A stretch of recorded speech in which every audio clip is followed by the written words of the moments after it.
қанаты талып, шапқан тұлпардың тұяғы үгілетін, ұланғайыр жерді мекендеп, ұлы дала ел атанған қазағым қашаннан кіндік қана тамған туған өлкесін қадірлеп, оған тәу етіп, бас иіп, оны мақтан еткен.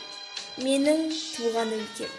Топырағына таяқ тисе, жәдігер қазына табылып, тарихы танылып тұратын 80 жылдық тарихы бар Жамбыл облысының орталығы, Талас өзенінің бойындағы көне шаһар Тараз қаласының солтүстігінде 30 шақырымдық жерде орналасқан.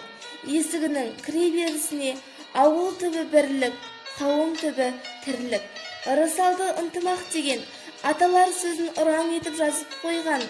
Ынтымағы ырысына сеп болған, іргесіне бақыт құсы кеп қонған. 2000-нан аса тұрғыны бар, ел үшін еңбек еткен елеулі тұлға.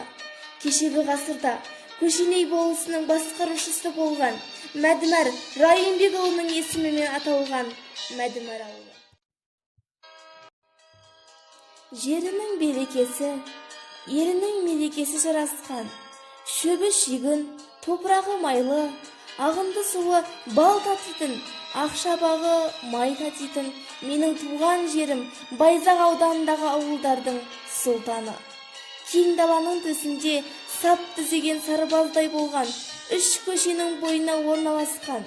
Заманауи үлгіде бой көтерген зәулім үйлер, ауыл шаңына аунап, балалықтың бал дәмін татқан балалар, ынтымағы жарасқан аса мейірімді адамдар, табиғат ерекше жомарттық танытып, нұрын төккен, түсі қанық тал-дарақ, бау-бақша, қазақтығымның белгісі, төскейінде өркен түлігі, бәрі ауылымның ажарын ашып, даралығын танытып тұрғандай.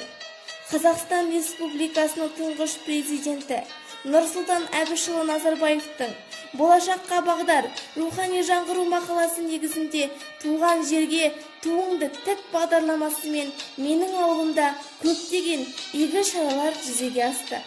Ауылдың көркін арттырып, бой көтерген жаңа нысандар соның дәлелі. Мінеки, сары үнге салып пісіріп, ірімшік етіп қатырып, саба-саба қымыз, қазан-қазан сүт сапырып, аққа қалқып отырған, ақ адал еңбекпен көңілдері өсіп шалқып отырған, сәулеті мен дәулеті жарасқан, жақсылыққа жаны құмар халқы бар менің туған өлкем осындай көркем.